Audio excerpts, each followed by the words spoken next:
பட்டளந்த வதைக்கூடம் தொடர்பில் சிஐடியில் மனு தாக்கல். அதிகரிக்க உள்ள உணவுப் பொருட்களின் விலைகள் வெளியான காரணம். சிக்கப்போகும் முன்னாள் அமைச்சர்கள் ஆட்டத்தை ஆரம்பித்தது சிஐடி. இலங்கையில் குவிக்கப்பட்டுள்ள இந்திய பிரபு பாதுகாப்பு குழுக்கள். ராஜாங்கன சத்தாரத்ன தேரருக்கு விடுக்கப்பட்டுள்ள எச்சரிக்கை. இந்தியாவுக்கு ரணில் தரப்பு விடுத்துள்ள அழைப்பு.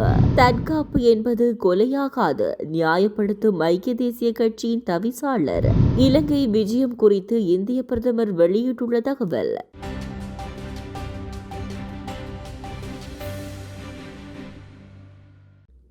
பட்டளந்த வதை முகாம் தொடர்பில் விசாரணை மேற்கொள்ளுமாறு கோரி முன்னிலை சோசலிச கட்சியின் நிர்வாக உறுப்பினர் இந்திரானந்த டி சில்வா குற்றப்புலனாய்வு திணைக்களத்தில் மனு ஒன்றை தாக்கல் செய்துள்ளார்.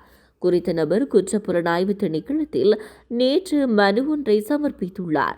இது தொடர்பில் ஊடகங்களுக்கு கருத்து தெரிவித்த அவர், பட்டளந்த வதை முகாம் போன்ற பல வதை முகாம்களில் நடந்த கொடூரங்கள் தொடர்பில் இதுவரை ஊடகங்கள் வாயிலாக பொதுமக்களுக்கு தெரிவித்து வந்தபோதும் அதை கவனத்தில் கொள்ளவில்லை. ஆகையால் இன்று சிஐடியில் மனு ஒன்றை கையளித்துள்ளேன். வதை முகாம் தொடர்பில் உடனடியாக விசாரணைகள் முன்னெடுக்கப்பட்டு சம்பந்தப்பட்ட நபர் கைது செய்யப்பட வேண்டும். கண்முன் நடந்தேறிய கொடூரங்கள் தெரிவித்திருந்தேன். பல வருடங்களாக இராணுவ காவல்துறை பிரிவின் நிரந்தர புகைப்பட கலைஞராக பணியாற்றியுள்ளேன். கொழும்பிலிருந்து வதை முகாம்கள் மற்றும் பட்டளந்த வதை முகாமுக்கு கைது செய்யப்பட்டு கொண்டுவரப்பட்ட நபர்கள் கண்முன்னே சித்திரவதை அளித்து கொடூரமாக கொலை செய்யப்பட்டமை தொடர்பில் 1996 ஆண்டு ஆணைக்குழு முன்னிலையில் சாட்சியம் அளித்திருந்தேன். முன்னாள் பதில் காவல்துறை மா அதிபர் சட்குணராஜா ஆகியோர் சீருடையில் உள்ள நபரொருவர் இவற்றை வெளிப்படுத்துவது குற்றம் என தெரிவித்திருந்தார். அன்று பட்டளந்த வதை முகாமில் கொல்லப்பட்டவர்களின் தரப்பினரே தற்போது ஆட்சியில் உள்ளனர். 60,000 உயிர்கள் பறிக்கப்பட்டமைக்கு நீதி வழங்க வேண்டிய காலம் இது. ஆகையால் உடனடியாக பட்டளந்த விவகாரம் தொடர்பில் குற்றப்புலனாய்வு திணைக்களம் விசாரணைகளை முன்னெடுக்குமாறு கோரிக்கை விடுக்கின்றேன் என தெரிவித்தார். அரிசிக்கான கட்டுப்பாட்டு விலையை முறையாக நடைமுறைப்படுத்தாவிடின் எதிர்வரும் 2 வாரங்களில் ஹோட்டல் உணவுப் பொருட்களின் விலை மேலும் உயரும் என எச்சரிக்கை விடுக்கப்பட்டுள்ளது. குறித்த விடயத்தை அகில இலங்கை சிற்றுண்டிச்சாலை உரிமையாளர் சங்கத்தின் தலைவர் ஹர்ஷன ருக்ஷான் தெரிவித்துள்ளார். அரிசிக்கான கட்டுப்பாட்டு விலை விதித்துள்ள போதிலும் சந்தையில் எவரும் கட்டுப்பாட்டு விலைக்கு அமைய அரிசியை விற்பனை செய்வதில்லை என அவர் குறிப்பிட்டுள்ளார். அந்த வகையில் சம்பா மற்றும் கீரிச்சம்பா ஆகிய அரிசி வகைகளை கட்டுப்பாட்டு விலைக்கு பெறுவது கடினமாக இருப்பதாகவும் அவர் சுட்டிக்காட்டியுள்ளார். ஆகவே அரிசிக்கான கட்டுப்பாட்டு விலையை சந்தையில் முறையாக நடைமுறைப்படுத்தாவிடின் எதிர்வரும் ஓரிரு வாரத்தில் ஹோட்டல் உணவுப் பொருட்களின் விலைகளை அதிகரிக்க நேரிடும் எனவும் அவர் குறிப்பிட்டுள்ளார். பால்மாவின் விலை 50 ரூபாவினால் அதிகரிக்கப்பட்டுள்ளதாகவும் விலையேற்றத்துக்கு அமையவே ஹோட்டல் உணவுப் பொருட்களின் விலைகள் தீர்மானிக்கப்படுவதாகவும் அவர் தெரிவித்துள்ளார். 2008 மற்றும் 2024 இடைப்பட்ட காலத்தில் ஜனாதிபதி நிதியிலிருந்து பெற்றதாக கூறப்படும் நிதி தொடர்பாக குற்றப்புலனாய்வு துறையின் நிதி மற்றும் வணிக குற்றப்புலனாய்வு பிரிவு முன்னாள் அமைச்சர்கள் மற்றும் நாடாளுமன்ற உறுப்பினர்கள் மீது விசாரணையை தொடங்கியுள்ளது.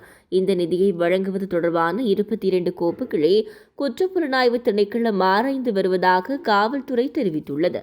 முதற்கட்ட விசாரணையில் 22 முன்னாள் அமைச்சர்கள் மற்றும் நாடாளுமன்ற உறுப்பினர்கள் பல்வேறு தொகைகளில் 100 மில்லியனுக்கும் அதிகமான தொகையை பெற்றுள்ளதாகவும் பணத்தை பெறுவதில் ஏதேனும் முறைகேடு நடந்ததா என்பது குறித்து விசாரணைகள் மேற்கொள்ளப்பட்டு வருவதாகவும் தெரியவந்துள்ளது.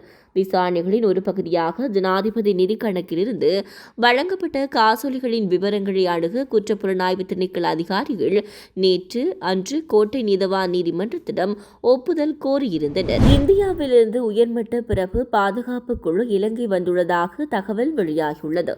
இந்திய பிரதமர் நரேந்திர மோடியின் இலங்கை வருகைக்கான பாதுகாப்பு ஏற்பாடுகளை மேற்பார்வையிட இந்த குழு இலங்கைக்கு வந்துள்ளது. அத்துடன் உள்ளூர் பாதுகாப்பு நிறுவனங்களுடன் ஒருங்கிணைக்கவும் இந்த பிறப்பு பாதுகாப்பு குழு இலங்கைக்கு வருகை தந்துள்ளதாக குறிப்பிடப்படுகிறது. இதேவேளை இந்திய பிரதமர் நரேந்திர மோடியின் இலங்கை விஜயம் காரணமாக கொழும்பு மற்றும் பல புறநகர் பகுதிகளில் சிறப்பு போக்குவரத்து திட்டம் நடைமுறைப்படுத்தப்படும் என்று போலீஸ் ஊடக பேச்சாளர் சிரேஷ்ட போலீஸ் கண்காணிப்பாளர் புத்திக மனதுங்க தெரிவித்துள்ளார். இந்திய பிரதமர் நரேந்திர மோடியின் இலங்கை பயணம் ஏப்ரல் 4 தொடங்க உள்ளமை குறிப்பிடத்தக்கது. ராஜாங்கன சத்தாரத்ன தேரரை எச்சரித்த கோட்டை நீதவான் பொது உரைகளில் சமூக பிறழ்வான மற்றும் தகாத வார்த்தைகளை பயன்படுத்துவதை தவிர்க்குமாறு அறிவுறுத்தியுள்ளார். இந்த நிலையில் அத்தகைய மொழி பயன்பாட்டை தவிர்க்க வேண்டும் என்ற நிபந்தனையுடன் கோட்டை நீதவான் நேற்று ராஜங்கன சத்தாரத்ன தேரருக்கு எச்சரிக்கை விடுத்து பொது உரைகளில் ஆபாசமான வார்த்தைகளை பயன்படுத்துவதை தவிர்க்குமாறு அறிவுறுத்தியுள்ளார். தேரருக்கு பிணை வழங்கப்பட்ட போதிலும் அத்தகைய மொழியை தவிர்க்க வேண்டும் என்ற நிபந்தனையுடன் தேரருக்கு கோட்டை நீதவான் நிலுப்புலி லங்காபுர பிணை வழங்கினார். பாதிக்கப்பட்ட தரப்பினரை பிரதித்துவப்படுத்திய சட்டத்தரணி அனுர மடகுட முன்னதாக தேரர் அங்கம் வகித்த ராமஞான பீடத்தினால் ஆடைகள் களையப்பட்டதாக சுட்டிக்காட்டினார். இருப்பினும் தேரர் குறித்த பீடத்தின் அனுமதியின்றி மத அங்கிகளை தொடர்ந்து அணிந்து வருவதாக அவர் தெரிவித்துள்ளார். இதையடுத்து தேரர் தனது பிணை நிபந்தனைகளை மீறியதாகவும் இந்த மீறலுக்காக அவரை விளக்கமறியலில் வைக்க வேண்டும் என்றும் நீதவான் குறிப்பிட்டார். இருப்பினும் ஆபாசமான வார்த்தைகளை பயன்படுத்துவதை தவிர்க்குமாறு கடுமையாக எச்சரித்து விதிமுறைகளின்படி அவருக்கு நீதவான் பிணை வழங்கினார். முன்னதாக மத நல்லிணக்கத்தை சீர்குலைக்கும் வகையில் கருத்துக்களை வெளியிட்டதற்காக ராஜாங்கன சத்தாரத்ன தேரர் கைது செய்யப்பட்டார். அதேவேளை இலங்கை ராமண்ய பீடத்தின் செயற்குழு பீடத்திலிருந்து ராஜாங்கன சத்தாரத்ன தேரரை வெளியேற்ற முடிவு செய்துள்ளது. பிரதமர் நரேந்திர மோடி நாளைய தினம் இலங்கைக்கு வருகை தர திட்டமிட்டுள்ள நிலையில் அண்டை நாடுகளுடன் வலுவான இருதரப்பு சுதந்திர வர்த்தக ஒப்பந்தத்தை இறுதி செய்ய தற்போது கிடைக்கும் வாய்ப்பின் சாளரத்தை இந்தியா பயன்படுத்த வேண்டும் என்று அழைப்பு விடுக்கப்பட்டுள்ளது. ரணில் விக்ரமசிங்க இலங்கையில் பிரதமராக பதவி வகித்த போது 2015 தொடக்கம் 2017 ஆண்டுகளில் அவருக்கு ஆலோசகராக பணியாற்றிய பொருளாதார எழுத்தாளர் ரசீன் சாலி இந்த அழைப்பை விடுத்துள்ளார். லண்டன் ஸ்கூல் ஆஃப் எக்கனாமிக்ஸ் மற்றும் தேசிய சிங்கப்பூர் பல்கலைக்கழகத்தில் பணியாற்றிய 60 வயதான இந்த கல்வியாளர் இந்திய ஊடகம் ஒன்றுக்கு அளித்த நேர்காணலில் இதனை குறிப்பிட்டுள்ளார். தற்போதைய தேசிய மக்கள் சக்தி தலைமையிலான அரசாங்கம் இந்தியாவின் அனுதாபத்தை கொண்டுள்ளது என்றும் அவர் தெரிவித்துள்ளார். அத்துடன் 2022 ஆண்டு இலங்கையில் பொருளாதார நெருக்கடியின் போது உதவியதன் விளைவாக இலங்கையில் இந்தியாவுக்கு சாதகமான கருத்து சூழலில் மாற்றம் ஏற்பட்டுள்ளது என்றும் அவர் சுட்டிக்காட்டியுள்ளார். தற்காப்பு என்பது குற்றமல்ல என்று ஐக்கிய தேசிய கட்சியின் தவிசாளர் வஜிர அபிவர்த்தன தெரிவித்துள்ளார். வவுனியாவில் இடம்பெற்ற நிகழ்வு ஒன்றின் போது அவர் இதனை குறிப்பிட்டுள்ளார். 1987 தொடக்கம் 1990 காலகட்டத்தில் பட்டளந்த சித்திரவதை கூடத்தில் நடந்த குற்றங்கள் தொடர்பான குற்றச்சாட்டுகளுக்கு பதிலளிக்கும் விதமாக அவர் இந்த கருத்தை வெளியிட்டுள்ளார். மக்களால் தேர்ந்தெடுக்கப்பட்ட ஒரு அரசாங்கம் தாக்கப்படும் போது அதை அரசாங்கம் கட்டுப்படுத்துகிறது. அது கொலையாகாது என்றும் இதனை நாம் கூறவில்லை என்றும் அரசியலமைப்பில் கூறப்பட்டுள்ளது என்றும் அவர் தெரிவித்துள்ளார்.